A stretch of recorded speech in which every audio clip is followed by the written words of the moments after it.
guys, this is Sophia and welcome to this video. I've gotten a lot of requests recently, ever since I've gotten my haircut especially, about my hair. So I thought I would film a really quick, I don't want to say tutorial because it's really nothing special, but I guess a hair care routine kind of situation. And I'm pretty sure as you're watching it, you're going to realize how boring it is, but I figured I would film it anyway. It really hasn't changed much. If you've been subscribed to me for longer than, like, I think 2 years, I think was the last time I did a hair care routine. It honestly is very, very similar. The only difference is how I'm actually styling my hair. So without further ado, let's just get right into it. Actually, before we get into it really quickly, this video is not sponsored by any of the products I mentioned. Hey guys, this is Editing Sophia, and I just wanted to really quickly hop on here and say that basically when I was filming it, it was a work day and I didn't realize how much the camera would pick up my boyfriend's really annoying mechanical keyboard. So it is very, very prominent, and if you find it annoying, I'm so sorry. Let me know in the comments because maybe I'll redo it. Like, honestly, you'll realize how annoying it is within like the first minute, and then you'll understand how I feel. Anyways, I just want to throw out this disclaimer. I did poll Instagram stories asking people who watch my Instagram stories if they would rather me just refilm it or just throw a disclaimer. Majority said disclaimer, so I hope this is sufficient, but let me know if it isn't, and maybe I will just remove this video and share it again in the future. But I'm so sorry. It was absolutely not intentional. Like, honestly, I didn't think it was going to be that loud. But anyways, enough of this disclaimer. Let's just try to get into the video and see if you can get through it. So I just showered. I have this head wrap thing. I thought I would really quickly, before I go into my routine, go through what I do in the shower. So I just use regular shampoo and conditioner. I prefer Tresemme only because I like how it foams up and I like how gentle it is, and I think it smells amazing.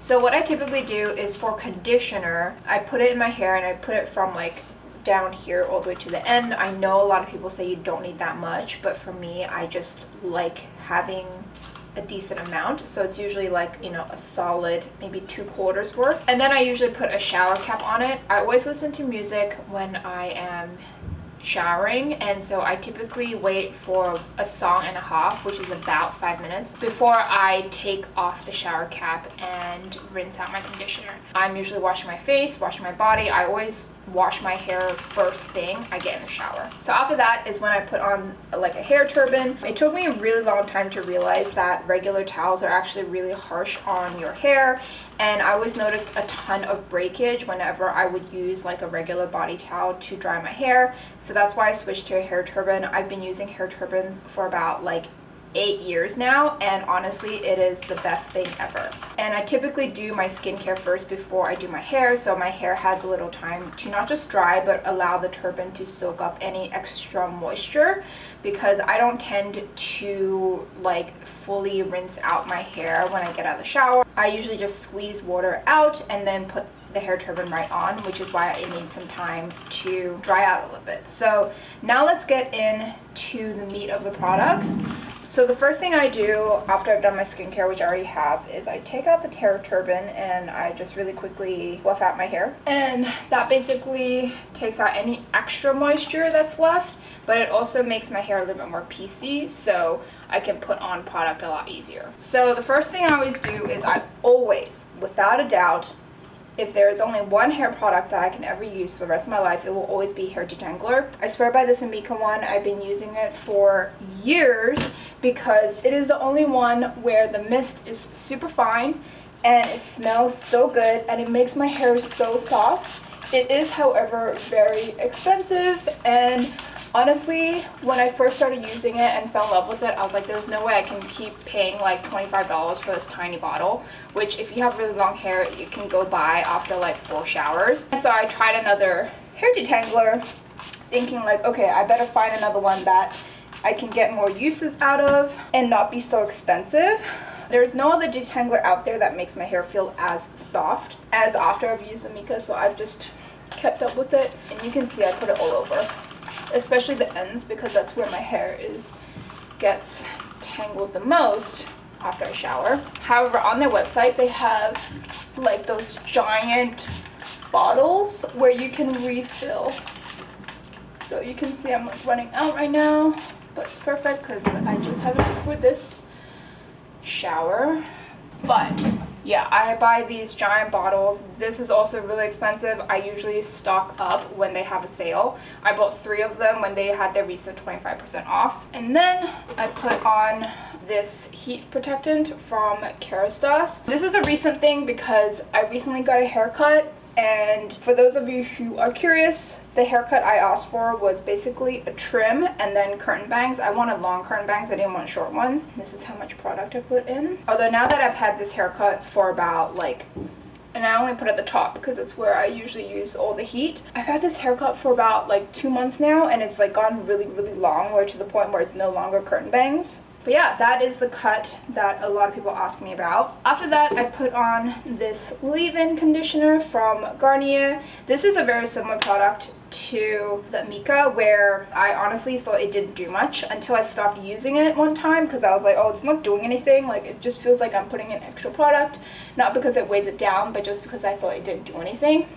I stopped using it, and I noticed how dry and fizzy the bottom part of my hair got when I stopped using it, and because I only put this at the bottom, and basically I haven't stopped using it since. I think for hair care, it's all about finding the products that work for your hair. My hair is actually, it always looks thick, but when it's wet, it's super thin and pretty fragile. And then the last thing is I always use a hair oil. Right now I'm finishing this one by Kerastase. I don't think I recommend this. This is ridiculously expensive for what it is. It's not like it makes my hair feel extra special or anything. Always warm up my hair oil before I put it on. So I honestly think there's this Organics one, I'll leave a photo of it right here, that I was using before that one for years. It literally works just as well. You can find it in the drugstore, and it's way cheaper. So after I do that, this is when I part my hair, which is usually what takes the longest, and this is also the time I'm looking for my comb. And this is also the time where I'm going to answer some questions that people submitted on Instagram stories. So I always use this wide tooth comb to really quickly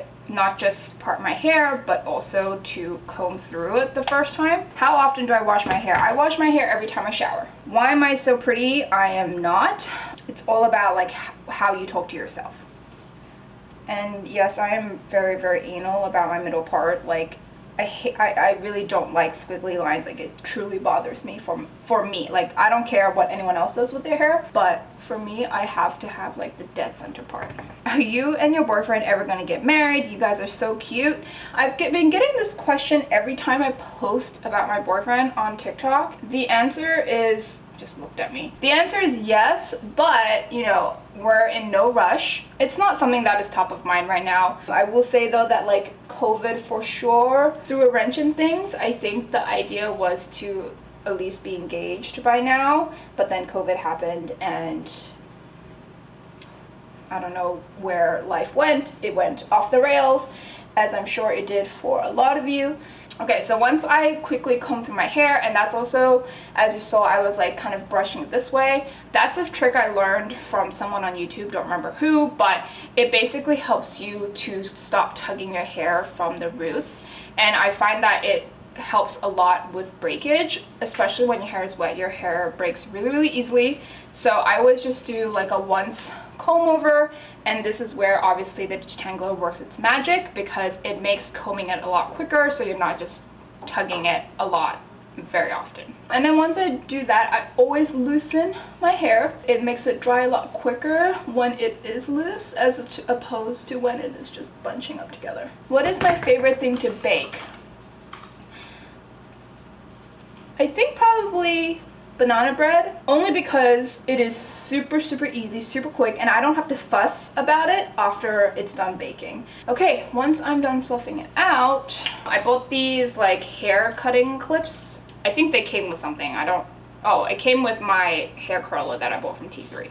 So this is the part where I do my curtain bangs. I forgot the name for them for a hot second. I usually clip back this hair. These kind of clips are those industrial ones that they use at a hairdresser, so it definitely keeps your hair stay put. Also, FYI, I am a solid air dry person, so unless it's like bangs, I don't usually like to dry my hair with heat. That's also why, unless I have a reason, I don't usually use like heat protectant spray. But I feel like because for bangs, like I'm styling them every day with a blow dryer, it is definitely something that I need to be more conscious about when it comes to hair product, which is why I have that Kerastase thing. How long did it take you to love yourself? That's a good question. On some levels, I always loved myself because, you know, I believe in me and I just know what I want from my life. I think over the years I've gotten really good at showing love to myself externally, if that makes sense. So usually all of that is internal, where like I keep it to myself because I feel like if I outwardly show love to myself, it can be misconstrued as selfish, self-centered, that kind of thing.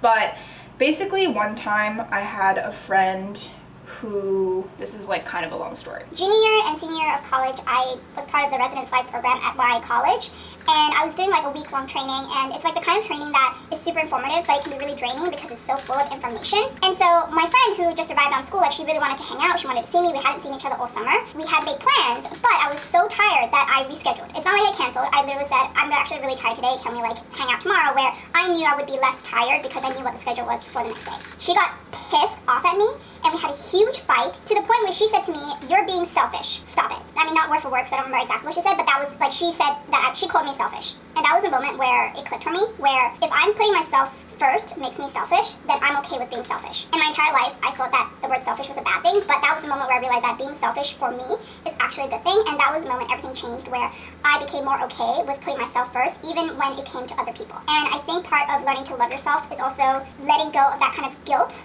for doing so. Anyways, I hope that answered your question, but now I gotta do my bangs because it's like I can feel it drying my fingers. So I basically dry it while drawing my hairbrush down and then split it and then do it separately.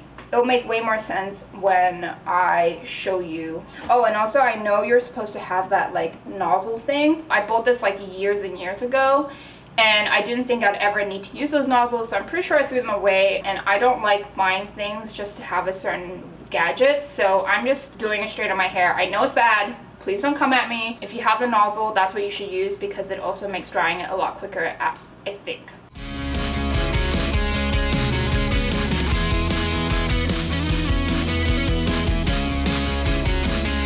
Eventually.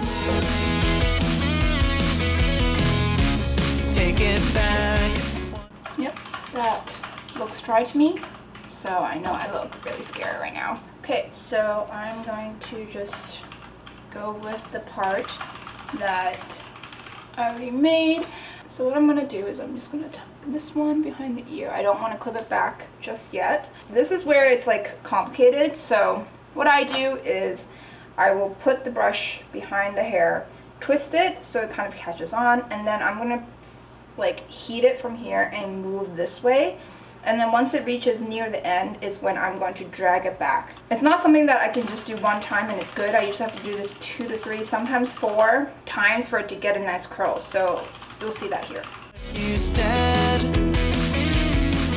So see, like it was only a light curl. Oh, and one thing I forgot to mention, I always use the lowest setting on the hairbrush. Here I am. That's number 2. No, no, no, no. There. Okay, so this is like also something that I do with when I curl my hair is I never run it through right away. I always try to like hold it so it sets that way. So as soon as it's done and I'm happy with the curl, I always just pin it back. Don't touch it. I wait for it to cool for a while before I release the clips. So that's why sometimes in TikToks you'll see me have the clips in, is because I just did my hair and I want it to set nicely. So now let's do this side. I'm a lefty, so actually doing the left side is always easier for me. The right side is just a pain in the butt. I wonder where it is you. Yeah, see, like that did something, but not a lot. Lately, baby, I'm changing the way. I think that's good. I'm just gonna pin that back. And I usually wait honestly probably like half an hour to an hour before I let it go. And you know, usually by then my hair will be about like 60% dry. I will let it cool down, and then when I take it off, I will show you. Okay, it has been about, I think, an hour, maybe 45 minutes. Not sure, totally forgot to time myself, but let's take it off. So yeah, I mean, obviously it's not like a crazy curl or anything, but it usually helps to like kind of stay like this. And then I just kind of brush it through with my fingers. Like I said, my hair is obviously not fully dried, but at least the parts that frame my face are. Really quickly, I do want to mention that I think a lot of people assume that I like curl my hair when I'm like filming videos. No, my hair actually just naturally is wavy.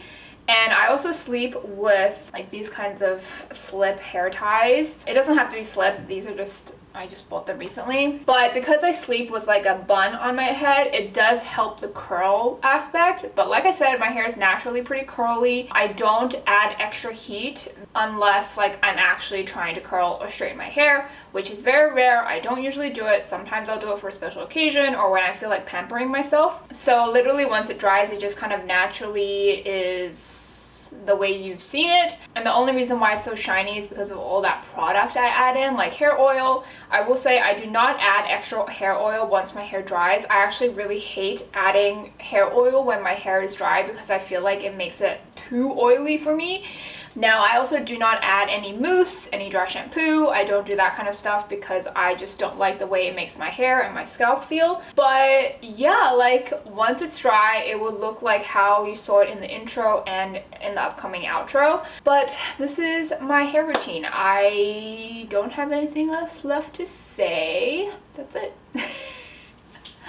And that is it for the video. I hope you found it informative, especially if you're one of those people who have requested a hair routine. Let me just really quickly do a 360 because I've also gotten requests to do that as well. As I mentioned in the video, I literally just asked for a trim and long curtain bangs. So if that's what you're looking for, that is all you probably have to say to your hairdresser. If you have any other questions about my hair or any hair care tips or tricks that you want answers to, let me know in the comments, or you can always DM me on Instagram. I'm usually pretty active there, and that is actually where I get all of my Q to answer in these kinds of Q&A videos. So I hope this was fun, and I will see you next Monday for another video. Bye.